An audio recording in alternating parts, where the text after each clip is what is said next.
আল্লাহ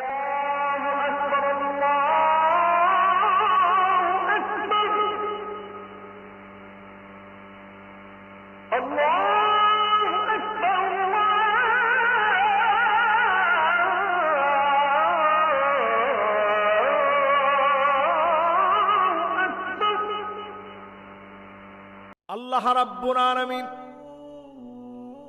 দিনের বেলায় ডাকতে থাকেন,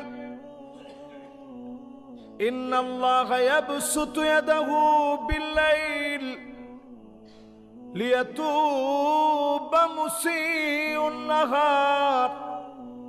রাত্রি বেলায় আল্লাহ পাক দরবার খুলে রাখেন, ডাকতে থাকেন, গোলাম আয় আয় আমার দিকে, দিনের বেলায় গুনাহ করে ফেলেছিলি, এখন রাত হয়ে গেছে, আমার কাছে ক্ষমা চেয়ে নে। ক্ষমা চাওয়া মাত্র যিনি মাফ করে দেন, বান্দাকে আদর করে কাছে ডেকে নেন, তিনি কে? আবার আল্লাহ রাব্বুল ইজ্জাতুল জালাল দিনের বেলায় আল্লাহ পাক আমাকে আপনাকে ডাকেন, ইন্নাল্লাহা ইয়াবসুতু ইয়াদাহু বিন-নাহার লিয়াতুবা মুসিউল লাইল।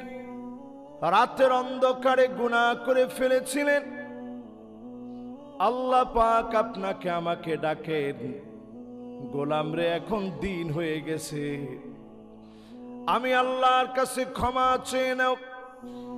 ক্ষমা চাইতে দেরি হবে, যিনি আপনাকে আমাকে মাফ করতে দেরি করেন না, তিনি কে?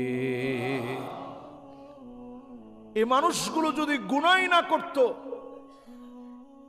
আল্লাহ রাব্বুল আলামিন নতুন একটা জাতিকে পাঠায়া দিতেন। লাউ লাম তুযনিবুন লাখালাকাল্লাহু খালকান লাখালাকাল্লাহু খালকান। যদি গুনাহ না করতেন, নতুন জাতিকে আল্লাহ পাক পাঠায়া দিতেন, তারা গুনাহ করে ফেললে মালিকের কাছে আবার কায়মানু বাক্যে ক্ষমা চেয়ে নিত। আল্লাহকে বলতো, আল্লাহ গুনাহ হয়ে গেছে, মাফ করে দেন। নতুন একটা জাতি আল্লাহ পাঠায়া দিতেন, মানুষ হিসাবে গুনাহ হয়ে যাবে। এই গুনাহ করতে করতে যখন আপনি বুঝে ফেলবেন অনেক গুনাহ হয়ে গেছে, করাবাতুল আরদি খাতিয়াতান, গোটা দুনিয়া জোড়া যদি আপনার গুনাহ হয়ে যায়, অনেক বড় বড় গুনাহ করে ফেলেছেন, জিনা করে ফেলেছেন, মদ খেয়ে ফেলেছেন, অন্যায় করে ফেলেছেন, সব অন্যায়গুলা নিজের কাঁধে নিয়ে যখন আল্লাহকে ডাকলেন, আল্লাহ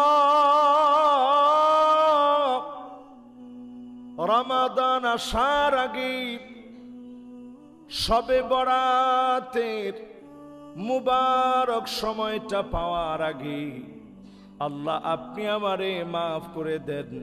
চাওয়ার মতো চাইলে যিনি মাফ করে দিবেন, তিনি কে? একটা বার একটু চিন্তা করে দেখেন, আল্লাহর দয়া মায়াটা কত বেশি। প্রত্যেকটা রাতি আল্লাহ রাব্বুল আলামিন স্পেসিফিক আমাদেরকে ডাকেন, নির্দিষ্ট সব গোলামদেরকে আল্লাহ তাআলা ডাকেন। এর মধ্যে স্পেশাল কিছু নাইট আছে, স্পেশাল কিছু ডে আছে, স্পেশাল কিছু অফার আল্লাহ রাব্বুল আলামিন রেখেছেন গোলামদের সঙ্গে কথোপকথনের জন্য। সব সময় আল্লাহ কথা বলেন। এই যে আজকে আপনি যতগুলো সেজদা দিবেন, ওয়াসজুদ ওয়াক্তারিব, সেজদা দেওয়া মাত্র মালিক আপনার নিকটবর্তী হয়ে যাবে। জোরে কোন আল্লাহু আকবার। আপনি যতক্ষণ তেলাওয়াত করবেন, তেলাওয়াতের সঙ্গে সঙ্গে সূরা ফাতিহার এক একটা আয়াত পড়বেন, আল্লাহ তাআলা প্রত্যেকটা আয়াতের জবাব নিজে আল্লাহ তাআলা দিবেন। জোরে কোন আল্লাহু আকবার। অনেকে মনে মনে ভাবতে পারেন, হুজুর এই জুমার নামাজ সারা দুনিয়ার ভিতরে হচ্ছে, তো এত জবাব কিভাবে দিবে? মনের ভিতরে একটা প্রশ্ন জাগতে পারে। একটু এবার চিন্তা করেন, আমার আল্লাহ কত বড়। 7 আকাশ আর 7 জমিন আল্লাহ পাকের সামনে যদি রাখা হয়, কা খারদালাতিন সাবআ, 7টা সরিষার দানা আমার আপনার হাতের মধ্যে নিয়ে যদি ঘষা দেন, কষ্ট হবে? সরিষা চিনেন আপনারা? ঢাকা শহরের হইলেও সবার তো গ্রামের ঠিকানা আছে না ভাই? তো সরিষার দানা 7টা যদি নেন, কয় কেজি ওজন? গ্রাম হিসাব যদি করেন তাও কদ্দুর হবে আমি জানি না। এইরকম 7টা সরিষার দানা যদি আপনি হাতের মধ্যে নেন, এটা যেমন আপনি কোনো ক্লান্ত হবেন না। আমার মালিকের সামনে 7 আকাশ 7 জমিন, টোটালটা আল্লাহ রাব্বুল ইজ্জাতুল জালালের সামনে 7টা সরিষার দানার চাইতে বড় না। জোরে কোন আল্লাহু আকবার। আল্লাহ রাব্বুল আলামিন ক্লান্ত হন না। আল্লাহ রাব্বুল আলামিন কখনো কঠিন মনে করেন না। ডাক দেওয়া মাত্র উপলব্ধি করবেন কে যেন আপনাকে রহমতের আদরে আদর করে দিচ্ছে। ক্লান্ত দেহ মন নিয়ে আল্লাহর কাছে তাওবা করবেন। আল্লাহ, আমার গুনাহের কারণে পরীক্ষা বড় হয়ে গেছে। আপনি যখন আল্লাহর কাছে কান্নাকাটি করবেন, মনটা হালকা হয়ে যাবে। গোলামদেরকে বিশেষভাবে ডাকার জন্য আল্লাহ পাক লাইলাতুন নিসফি মিন শাবান, শাবানের মধ্যরাত্রি আল্লাহ দিয়েছেন। এই রাতে আল্লাহ পাক অজস্র বান্দাকে মাফ করে দিবে। ডেকে ডেকে যিনি আদর করে ক্ষমা করে দিবেন তিনি কে? এখন কিছু কিছু আলেমরা বলছে ঘুমায় থাকলেও মাফ করবে। তো দরকার কি এত কষ্ট করে হুজুর ইবাদত বন্দেগী করা? আচ্ছা, ঘুমায় থাকলে মাফ করবে কারে? এটাকে একটু বোঝা দরকার। অনেক বড় বড় আলেম, আমার চাইতেও লম্বা লম্বা ডিগ্রিওয়ালা আলেমরা বলতেছে ঘুমায় থাকলেও মাফ। তাহলে আপনি কষ্ট করে অযথা কেন আপনি রাত জাগবেন? তো ঘুমায় থাকলে মাফ কার, এটাকে একটু বুঝেন। যেই লোকটা জামাতের সঙ্গে ঈশার নামাজ পড়ল, মান সাল্লা সালাতাল ঈশা মাআল জামাআ, ঈশার নামাজটা জামাতের সঙ্গে পড়লেন, ফাকান্নামা কামা নিসফাল লাইল, ফাকান্নামা কামা নিসফাল লাইল, অর্ধেক রাত জেগে তাহাজ্জুদ পড়লে যেমন সওয়াব হবে, সম পরিমাণ সওয়াব যিনি বান্দার আমলনামায় দিবেন তিনি কে? যেই লোকটা ঈশার নামাজ জামাতের সঙ্গে পড়ে গেছে, জামাতের সঙ্গে নামাজ পড়ছে, হতে পারে এই ব্যক্তি ওই দিন আর রাত জাগতে পারে নাই, অসুস্থ মানুষ, কোন ওজরের কারণে ঘুমায় আছে, রাত জাগতে পারে নাই, শুধু ঈশার নামাজটা পড়ছে, আবার ফজর এসে জামাতের সঙ্গে আদায় করছে। আল্লাহর কাছে এতটুকু আমল পছন্দ হয়ে গেছে যে আমার গোলাম তো চেষ্টা করছে, উঠার টার্গেট ছিল, উঠতে পারে নাই। ওই লোকটা শুধুমাত্র ঈশার নামাজ পড়ে ঘুমাইছে, ওই ঘুমন্ত আল্লাহর গোলামকেও সেদিন আল্লাহ মাফ করে দিবে। জোরে কোন আল্লাহু আকবার। কিন্তু আপনার আমার গুনার বোঝা এত বেশি, জীবনে কোনো রাতি জাগতে পারি নাই, অন্য রাত চেষ্টা করেও জাগার জন্য জাগতে পারি নাই। ঈশার নামাজটা জামাতে পড়ে ওই রাতটা আল্লাহর জন্য কাটায়া দিলেন চোখের পানি দিয়ে। ওই দিন যদি সেজদা দিতে দিতে মালাকুল মউত হাজির হয়ে যায়, মালাকুল মউত যদি সেদিন হাজির হয়ে যায়, আইওয়াফিকাহু বিআমালিন সালিহিন ক্বাবলা মাউতিহি। মৌতের আগে যদি আপনার শেষ কাজটা ইবাদত হয়, সহিহ হাদিস বলছে এই ইবাদতের উপরে মওত হওয়ার কারণে যিনি আপনাকে কবুল করে ভালোবেসে ডেকে নেবেন তিনি কে? তাহলে কোন ফতোয়াতে আপনি নিজে এইটা মনে করা দরকার নাই যে এই রাতের কোনো গুরুত্ব নাই। নয় জন রাবি, নয় জন সাহাবী থেকে এই লাইলাতুন নিসফে মিন শাবান, শাবানের মুবারক রাত্রির ব্যাপারে হাদিস আসছে। আম্মা জান আয়েশা থেকে আসছে, আবু হুরায়রা থেকে আসছে, আবু বকর রাদিয়াল্লাহু তাআলা আনহুর পক্ষ থেকে আসছে, আবু মুসা আশআরী থেকে আসছে, আব্দুর রহমান বিন আউফের পক্ষ থেকে আসছে, এমন প্রখ্যাত সাহাবায়ে কেরাম এর পক্ষ থেকে নয় জনের পক্ষ থেকে আসছে। একজন দুইজন না আমার ভাইয়েরা, নয় জন সাহাবী হাদিস বর্ণনা করলেন। আল্লাহ রাব্বুল আলামিন ওই দিন সবাইরে মাফ করে দেন, সমস্ত মানুষকে আল্লাহ মাফ করে দেন, ইল্লা লিমুশরিকিন নাও মুশাহিন, হিংসুকার মুশরিক সারা যিনি সবাইরে মাফ করে দিবেন তিনি কে? কিছু মানুষের দিকে আল্লাহ তাআলা রাগান্বিত থাকেন সব সময়। সময় যদি কোলায় তাহলে সেদিকে আমরা ইঙ্গিত করতে চাই। যেই মানুষগুলোর দিকে আল্লাহ রাব্বুল ইজ্জাতুল জালাল রাগান্বিত থাকেন, রাগান্বিত হয়ে থাকেন, সে মানুষগুলো হচ্ছে এক নম্বরে আল মুতাশাব্বিহাত বিররিজাল, যেই সমস্ত মেয়েরা ছেলেদের মতো পোশাক পরবে এমন মেয়েদের উপরে যিনি রাগান্বিত হয়ে থাকেন তিনি কে? এরকম মহিলা, এরকম মেয়ে মানুষ ঢাকা শহরের ভিতরে যদি আপনি 100 জন একটা জরিপ চালান, 100 জনের ভিতরে কি পরিমাণ হবে? একজন কইছে হুজুর 100 জনের ভিতরে না হইলেও তো 110 জন হবে। এটা মনের ক্ষোভ থেকে বলছি। আচ্ছা কোন তো পার্সেন্টেজটা কেমন হবে?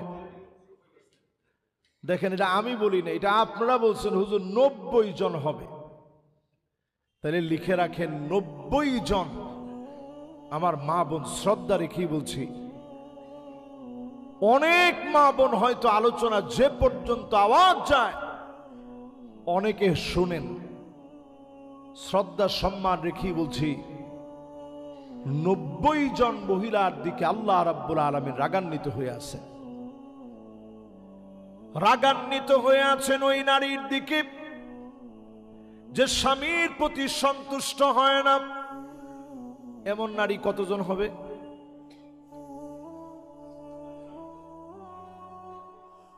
এইটার ভিতরে আপনারা 95 বলছেন, 100 বলছেন। পুরা 100 আমি বলবো না, কিন্তু 90-95 তো আমরা বলতেই পারি স্বামীর প্রতি অসন্তোষ, কোনোভাবে খুশি হয় না।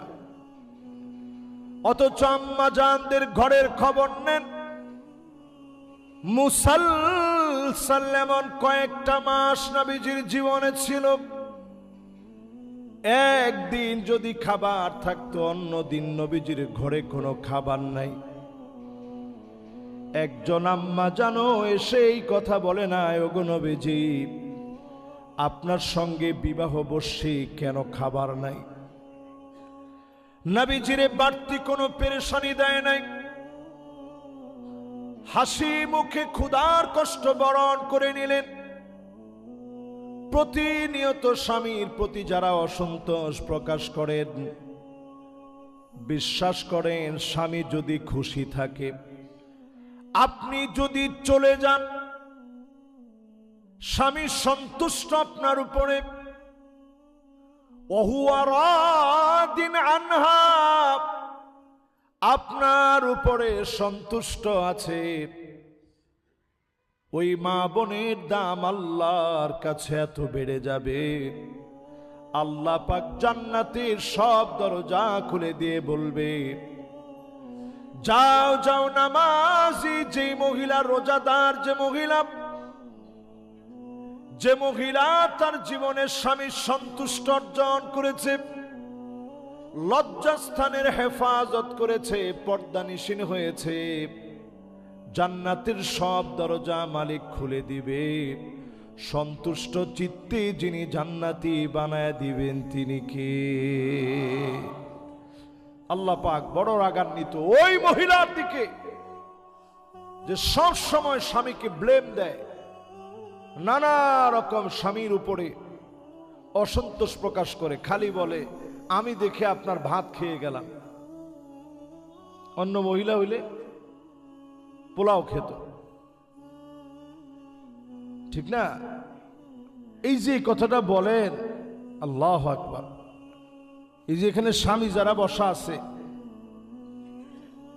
অধিকাংশ স্বামীর মনে দুঃখ একটাই, পরিবারের জন্য এত করার পরেও কষ্টটুকুন বুঝলো না। এক একটা পুরুষ কি পরিমাণ কষ্ট করে আপনি চিন্তা করেন, কি পরিমাণ এফোর্ট দেয় এই পরিবারটাকে একটু সামনে এগিয়ে নেওয়ার জন্য।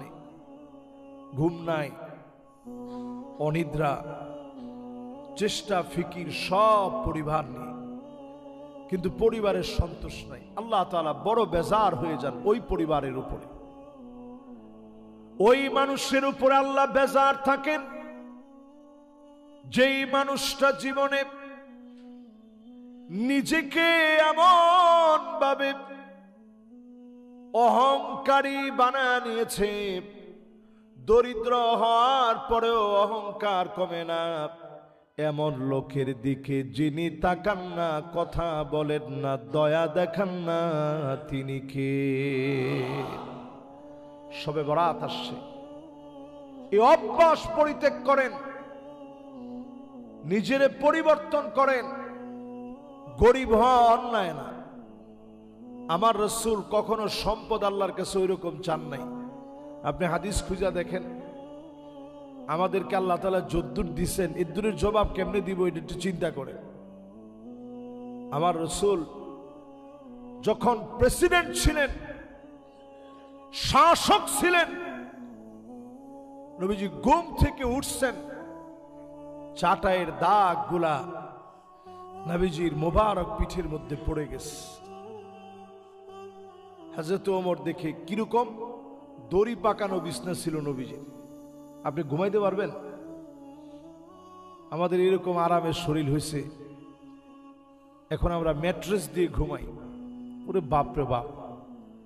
আবার এটা অর্থোপেডিক্স। আমাদের সবার কন্ডিশন তো একরকম।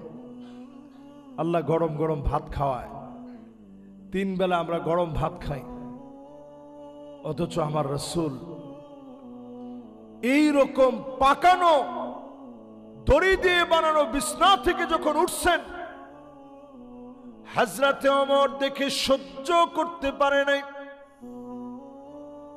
নবীজি সঙ্গে সঙ্গে মোবারক পিঠটা ঢেকে ফেলেছেন। সহিহ বুখারীতে হাদিস আসছে, সহিহ মুসলিমে হাদিস আসছে, হযরতে ওমর ছোট্ট বাচ্চার মতো ফুপা ফুপা কান্দে। নবীজি বলেন, ওমর কান্নার কারণ কি? কেন তোমার চোখে পানি? হযরতে ওমরের প্রশ্নে নবীজি বলেন, এই জন্য আমি কাঁদি। ইন্নাল কাসরা ওয়াল কাইসারা ফামা হুমা ফীহিমা, রোম পারস্যের সম্রাটদের কি এমন আছে যেটা নবী আপনার ভিতরে নাই? রোম পারস্যের সম্রাটদের কি এমন আছে যেটা আপনার ভিতরে নাই নবীজি? তারা এত শোক এত শান্তি করে, আপনি কেন এত কষ্ট করেন? আল্লাহর নবী বললেন, শোনো, ফালাহুমুদ দুনিয়া ওয়া লানাল আখিরাহ, তাদের জন্য শুধুমাত্র দুনিয়া। প্রিয় ভাইরা, একটু চিন্তা করেন, প্যারা হাবিব যিনি চাইলে মক্কা মদিনার সব স্ট্রেট গুলো সব স্বর্ণ হয়ে যেত, শুধু যদি মনে মনে চাইতো, মুখে বলা লাগতো না, শুধু মনে মনে বললি পুরো স্ট্রেট সবগুলো স্বর্ণ হয়ে যেত। নবীজি চায় নাই বিধায় এখন স্বর্ণ হইতেছে। কিরকম স্বর্ণ হচ্ছে একটু হিসাব মিলায় দেখেন, লম্বা লম্বা পাহাড় উঠতেছে, কিলোকে কিলো সব স্বর্ণ আর স্বর্ণ। আমার নবীজি চান নাই। যদি শুধু মনের ভিতরে আনতো, সেই বুখারীতে হাদিস আসছে, লাসারাল উহুদু যাহাবা, গোটা উহুদ পাহাড়টা এক নিমিষে স্বর্ণ হয়ে যেত, যদি শুধু মনে মনে বলতো, মুখে বলা লাগতো না যে আল্লাহ আপনি স্বর্ণ বানায় দিয়ে আমার একটু দিয়ে দেন। স্বর্ণের দাম একবারে তখন ছিল না তা না, কিন্তু নবীজি তা চান নাই। নবীজি আল্লাহর কাছে আমাদের জন্য চেয়েছেন।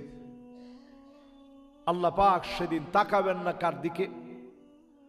ওই লোকটার দিকে আল্লাহ রাব্বুল আলামিন রাগান্বিত হয়ে থাকেন।